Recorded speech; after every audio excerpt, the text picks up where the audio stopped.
I don't want people to think this is, oh yeah, it's brilliant, we're definitely going to qualify with the teams we're up against. We're up against, well, Belgium are in there again, we know what they're capable of. So it's going to be tough, we know that before we kick a ball, but I'm not coming away from it thinking we can't make an impact, because we can. But it's really all about us and how many times we can field our strongest team, and yet again we're going to be missing one of our most influential players for sure. But you know, it can't be helped. I just know when we're at our strongest, there's not a team in this group we can't beat.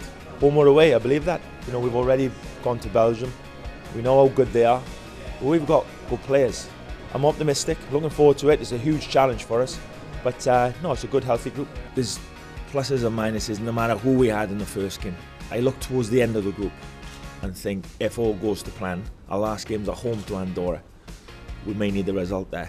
I said to myself, I said to my staff, whoever comes out of the hat, whether we're home or away, it won't be about that, it'll be about us.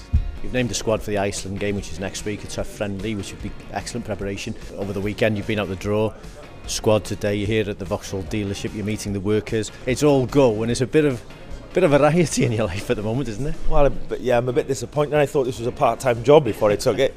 It's turned into a full-time one pretty quickly. It's all good, you know, I enjoy what I'm doing.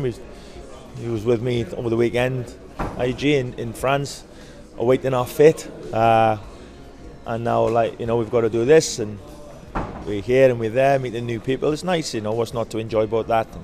And so no, it's all good.